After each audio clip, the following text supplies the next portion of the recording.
Thank you, mate. Hey. Yo! How are you, pal? What is this? Long black for you. Yeah, no chance. Petrol in the morning for me, not that. Just a straight up no. Now, more importantly, yes. What's your declaration this week? I'm working through a couple of them. I've got two at Rosehill that I really like, and the good news is I've got one at 10s and one at 26s. It's already had a nibble in. Pay the people. Absolutely, we paid them last week. I'll tell you what, that is catching on, and we will have merch. We have been brainstorming though. Okay, worries me. Your knowledge, not only horses, so I've come across into your field. I feel the Foxcatcher loyal family need to have your intel on AFL because you're the algorithm, you're the numbers guy, you know it all. And although you're known as the racing man, I think we're derelict in our duty if we're not bringing you into the AFL space with at least one declaration a week. I appreciate that. There might be something in that coffee too, and I might have to give you a sling. I got one for you this week. Already. Sounds like you're prepared. Essendon Hawthorn, the overs. You're doing that game. Friday night footy. Yes. Essendon overs sits at 168.5. Last year, opening round 1. Yep. Essendon actually touched them up and started favourite, so that's madness. That's never going to happen again. Let's get on the overs, 168.5. Perfect night. Hard on the overs. Declaration? Yes. And when it hits, we say? Pay the people. There you go.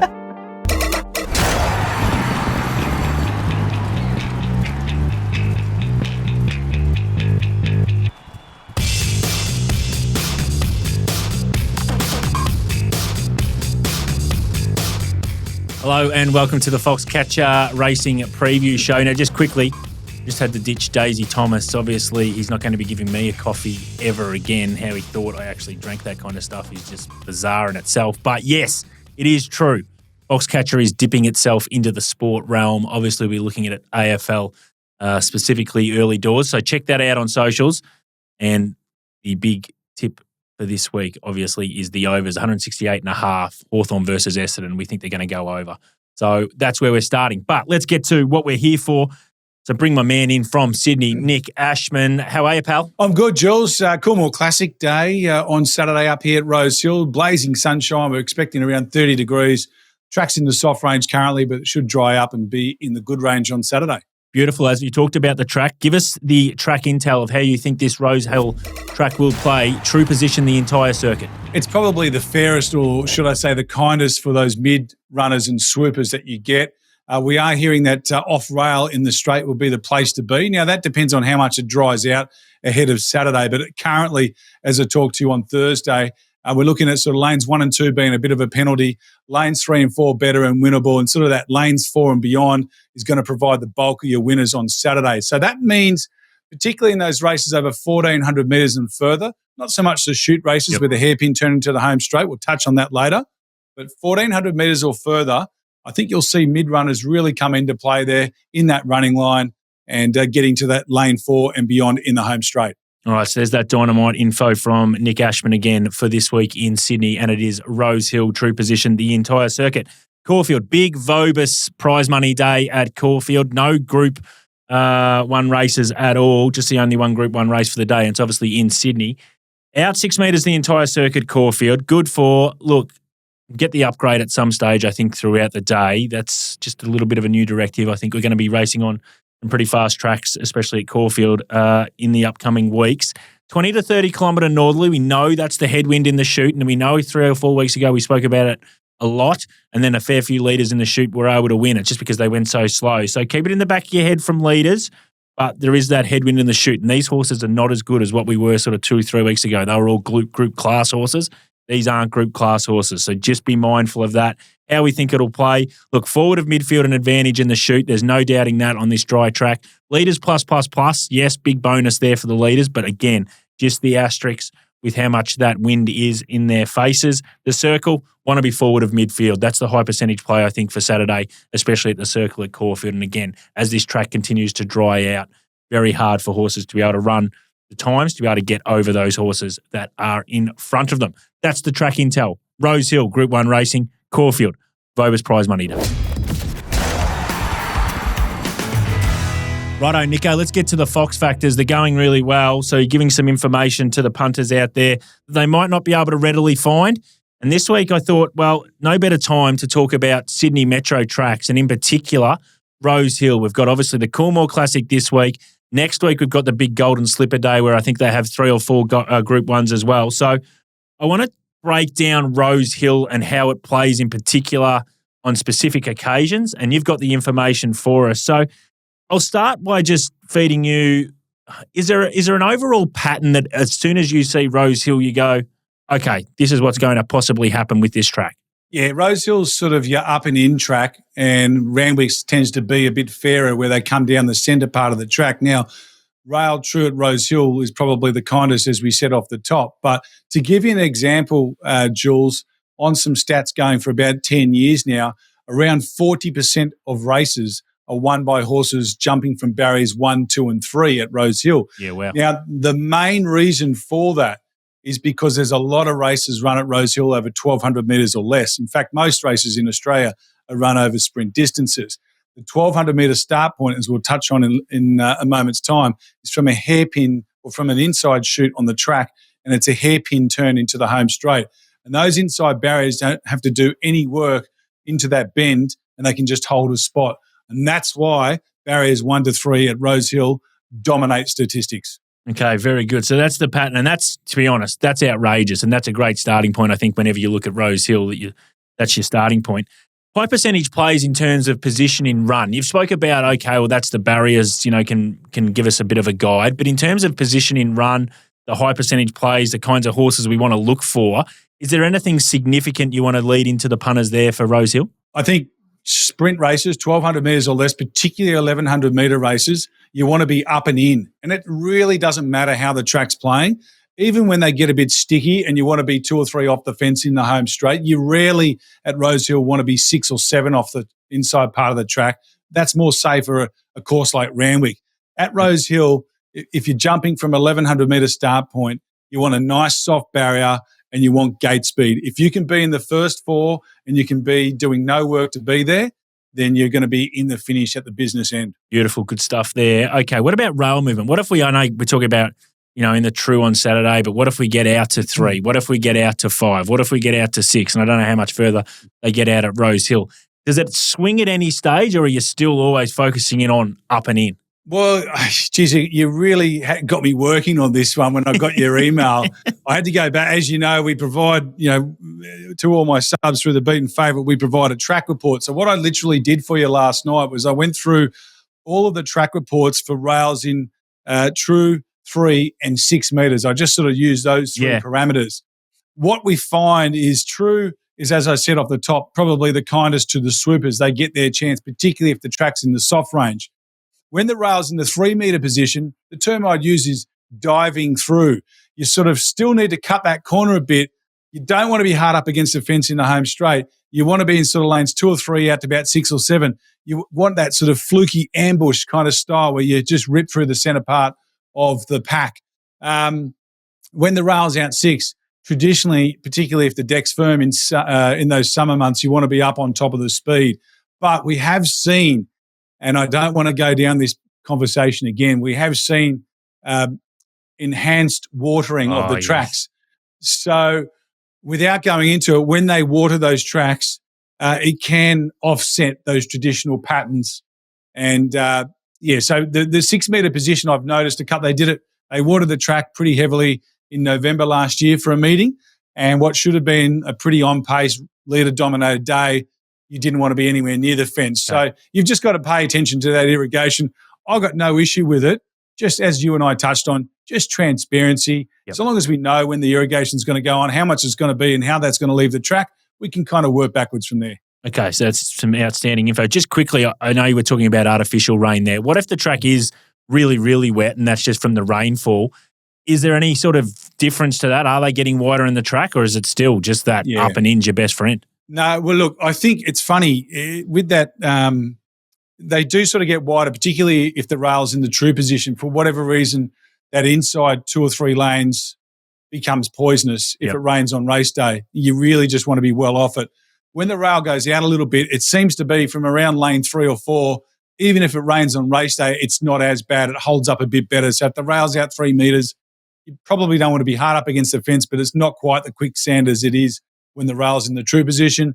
And it's a similar story with rain on rail day out to race lane 6. The difference I'll say to you is this. I find it's a little more conducive to be on pace down towards the rail on a wet day when the rail's out 3 metres than 6 metres. For some reason, 6 metres rain on race day, they just tend to get right out because there's some golden lanes about 12 off the inside rail, 12 horses off. They don't really get there when the rail's out 3 metres, but when it comes out another 3 to 6, it's a lot easier to get to those golden lanes. Brilliant insight there, Nico. So I really appreciate that. And for the punters out there, make sure, as I said, we've got Rosehill obviously this week. You've got Rosehill for the big slipper next week. And obviously Rosehill throughout the year as well. That's going to be evergreen content that we continue to go back on.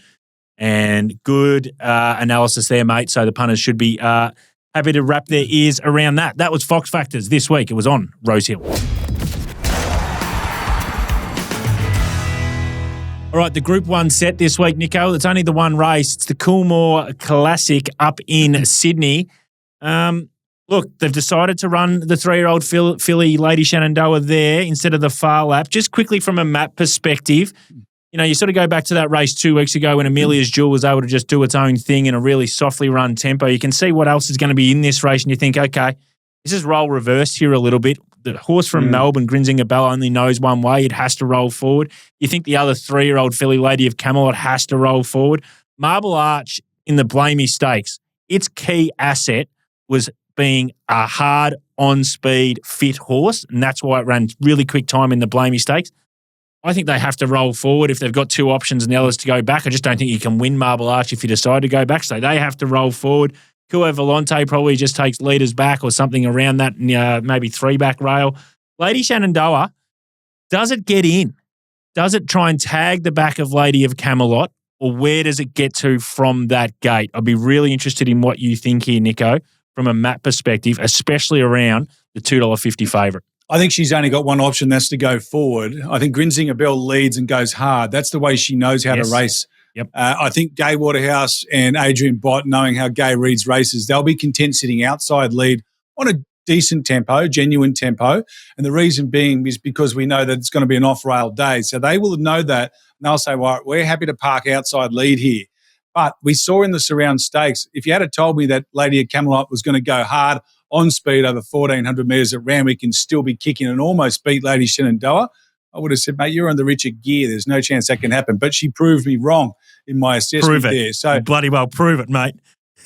I did, absolutely. So she'll go forward and sit outside lead. I think J-Mac's got to come across with those two horses and then just drop in behind and get that nice trail. Now, that might make Lady Shenandoah, if they rip through the middle stages of the race, which I think Grinzinger Bell will. Grinzinger Bell's not going to out-sprint Lady Camelot and Lady Shenandoah. They're going to know that. They're not bringing her up here for a haircut. Yep. She's in this race to win. So she's going to run along, I think, at a good tempo and try and sap the sprint out of those 2-3-year-old fillies who are likely to be right behind her in the run.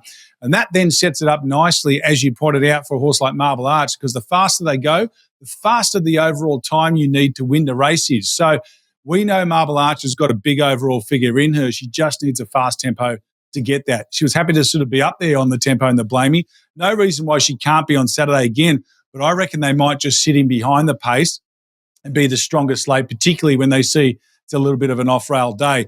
The other horses I think you've just got to have in your, you sort of in the back of your mind for your exotics at the very least, or if not as blowouts, is Manal.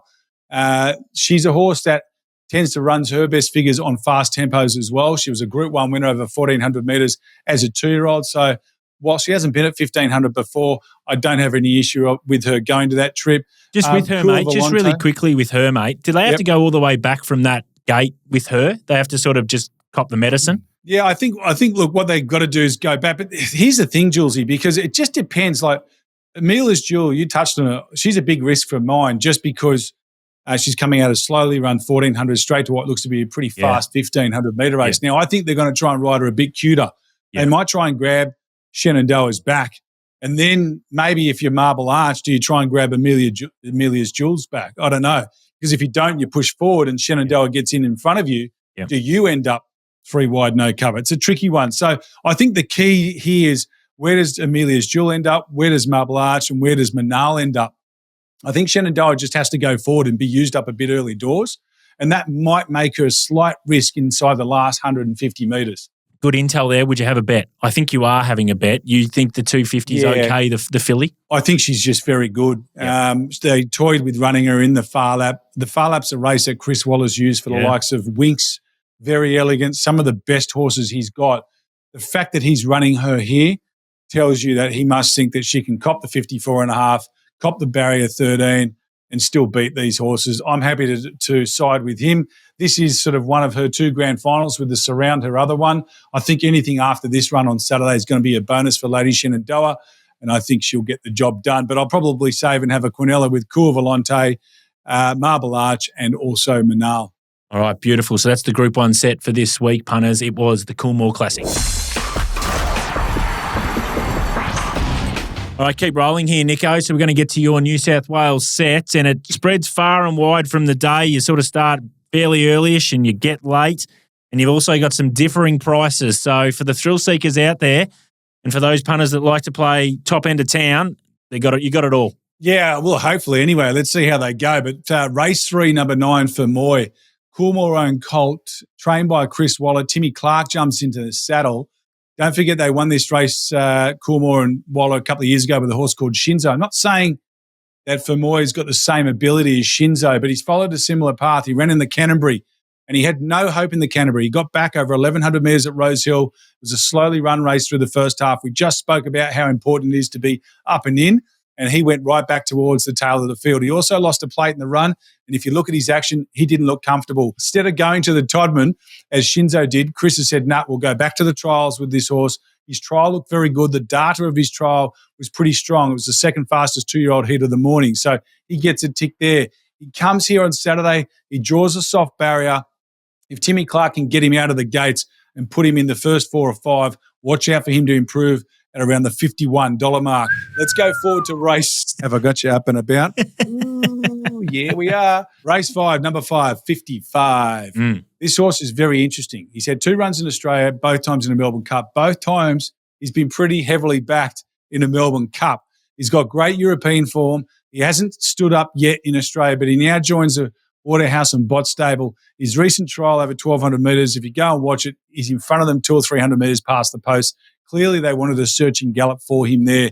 He's got the talent to win this. Lindeman's flying this preparation. There's no doubt about it. He deserves his spot at the top of the market.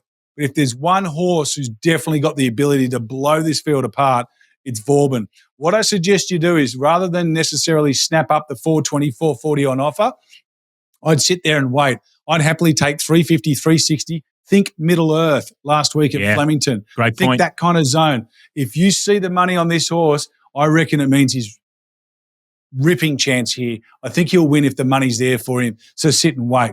Let's go to the next race now. As I scratch my nose, I didn't pick it, I scratched it. We go to race 6. Wonder Boy. He's coming from Victoria. He's come up to Sydney just for the weekend, I think. Jerome Hunter's a good trainer. When I looked at the sectionals of this horse, I made him a black booker last start because of one reason.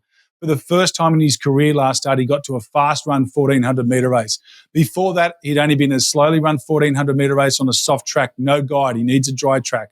And these other runs this preparation have been slowly run 1,200 metre races.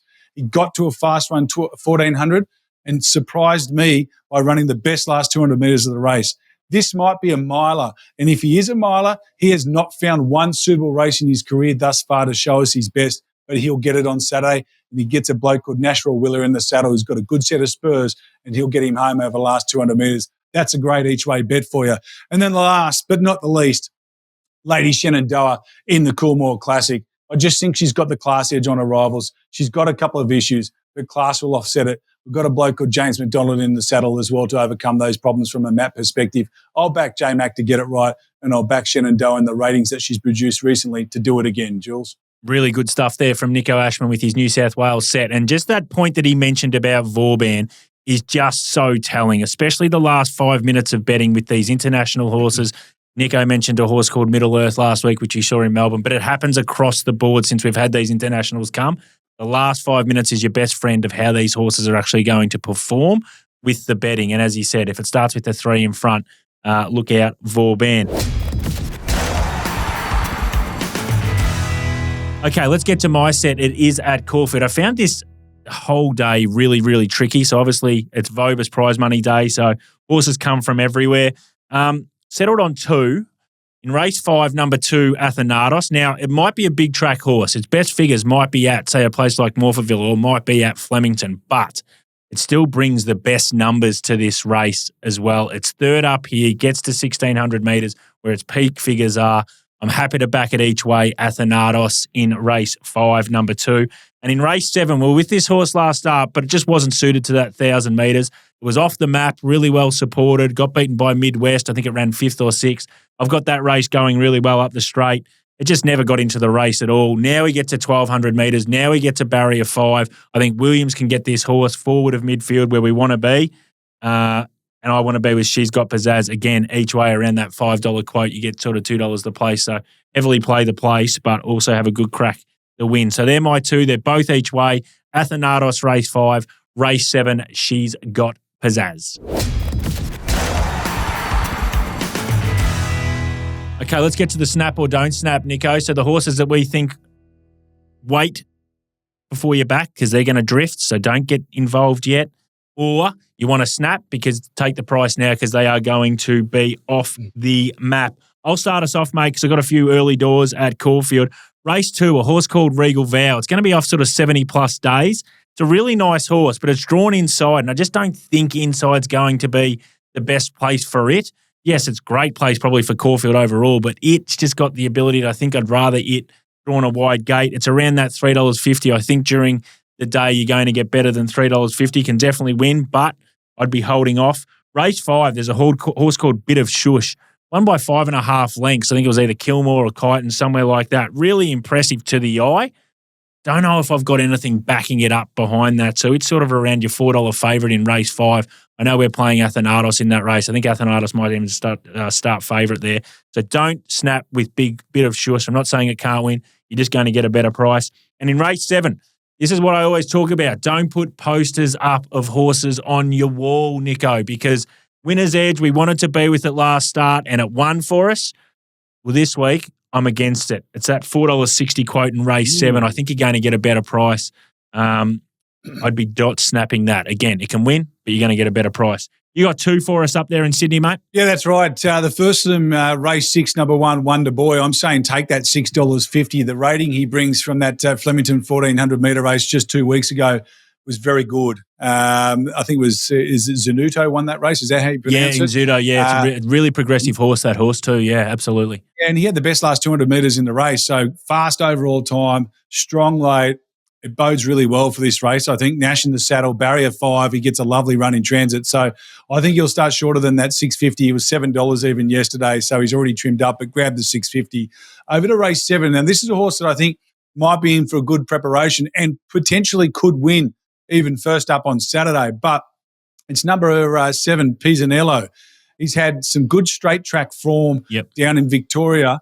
He's now got to come back to and Kembla, which is only a half turn into the home straight. He's now got to come back to Rosehill, that hairpin turn from the 1,100-metre start. He draws barrier 8 in the field of 11. He doesn't have an abundance of gate speed. He's going to go back. He's going to be in what's a typically low percentage play. I think the pros will identify that through our betting, and I think that $3.60, $3.70 that's currently on offer, I reckon you'll get $4 and upwards of that for Pisanello. So he's the one that I'd just sit and wait to back. Beautiful. Thanks, Nico. So there's 5 horses that we've got. 3 obviously in Melbourne. Don't snap. Keep your powder dry. And Nico goes 1. Yes, get on and back Wonder Boy straight away. Pisanello, you might get a little bit better than that $3.40, $3.50 on offer. That was snap or don't snap.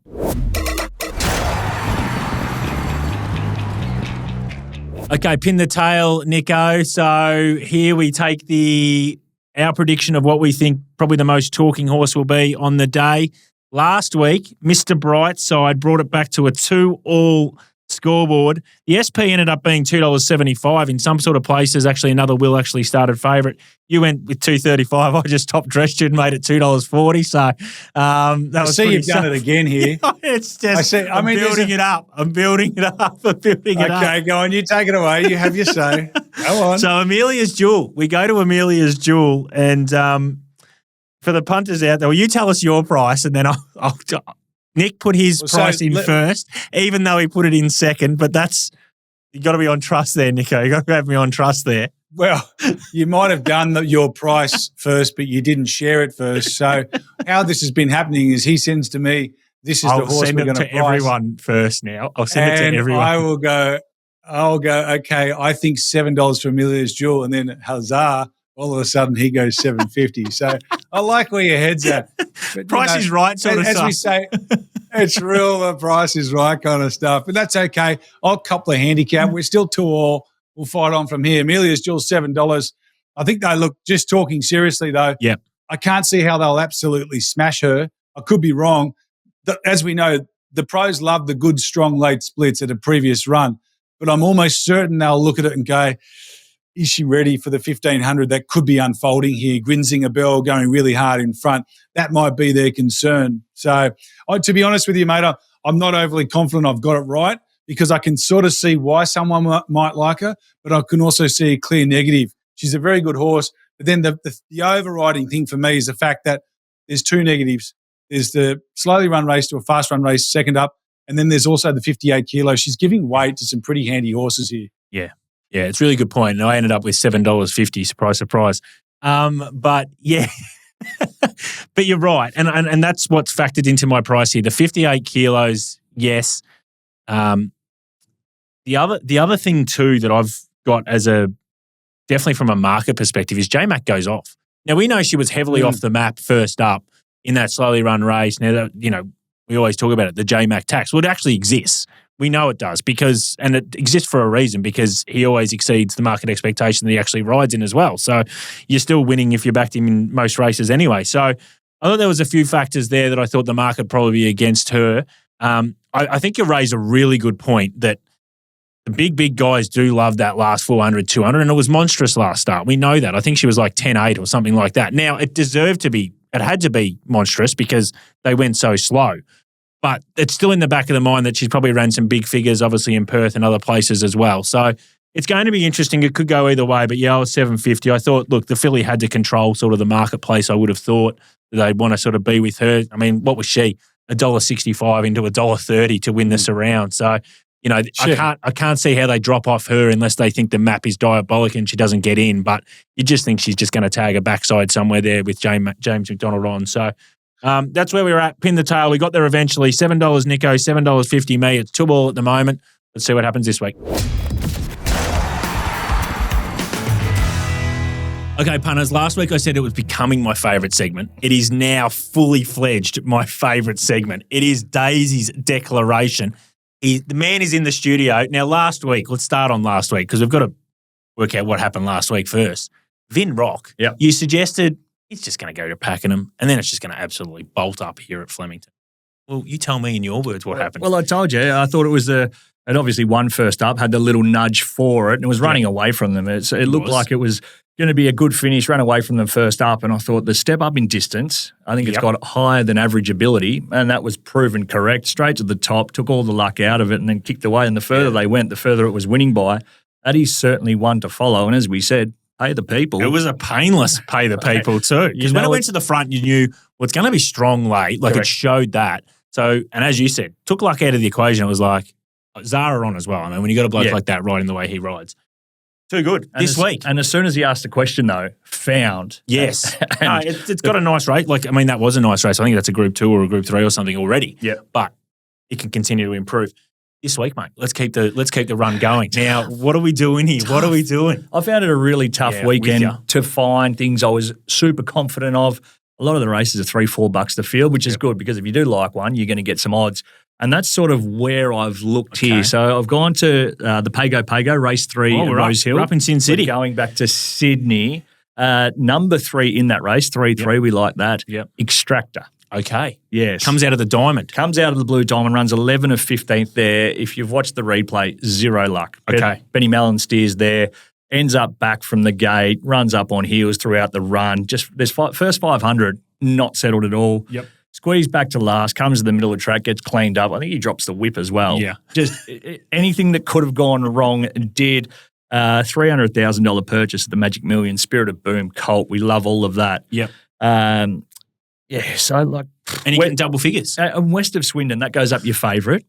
They're all very even, these They 2-year-olds, aren't they? There's nothing. We saw it last week with Woderton, like who was going to be the big spruik horse that was going to win the slipper. Well, he's now just middle of the pack as well. Yeah. So this is their last chance to make their way into the slipper too. So they're all trying. And West of Swindon and Extractor, they were in the same race on debut, both beaten half a length. Okay. So, and I reckon Extractor on that occasion, he got to the middle of the track and Wobble didn't really know what was happening. And then you've got West of Swindon came down. As soon as he saw the other horse, he found and he wanted to go. So I do like that. The only concerns I do have, gate 10 and seems to find a bit of trouble. Okay. You know those horses that you like, they just continually find trouble. Continually. Yeah. Continually. But at $11 currently at PointsBet, I think this is one of the better plays on the tough card, but it is going to be Extractor. Race 3, number 3, declared, pay the people, will be singing again. My phone continues to blow up. You won't be allowed back, to be honest. If you get it again. No, we're going to keep you back. We're going to keep you. Just going to continue to feed the punters with cash, and then we'll end up buying PointsBet ourselves. Well, I've got a little bit greedy because I'm going to throw another one down in the Coolmore. Oh. Again, so as I said, tough day, but this is 20. With confidence comes, great responsibility. And also a slight air of arrogance. 26s into 20 goes Alencia. Okay. 4th behind Amelia's Jewel. Last start, Amelia's Jewel will go at the favourite. Criminal, the sectionals. She was able to run. Went to the top, small field, just dictated. Loses J-Mac. Yeah. So that's going to, bring it back to the field. It's got to carry 58. Amelia's Jewel was the ride of the race. Yes. I reckon Alencia was the run of the race. Okay. Great steer, but then Alencia comes off, finally got to the middle of the track, took some ground off. Look, it was never going to make off that tempo. Yeah. Bigger field, Grinzinger Bell and Lady of Camelot, they're the speed in the race. Yes. And they're both drawn 11 and 13. We love that. Got to come across. Yep. And Amelia's Jewel from that gate, does it get posted? Yeah. Alencia draws a gate. Look, I'm happy enough at the $20 play there for Alencia, who I must admit has just taken plenty of pennies over the journey. It's taking people for a ride. You jump on the nose, it runs third. It's the right time to back a horse like this. You're not going to back it at single figures because you know what you're in for. But when you're getting this kind of price, you know what it's capable of. It's the right time to back a horse like Alencia, and that's what you're doing as well. I am. In the Coolmore race 8 on the Rosehill program, Alencia declared 20-1. I tell you what, I'll be leaving here in Armagard next week. My word. There's your declaration. So 2 of them, we've got Alencia and we have Extractor. Love it. Thanks, Daisy. That's sensational. The bloke is white hot, so we've got to follow, and they're both at double figures. We'd be sick if we don't follow. See you next week.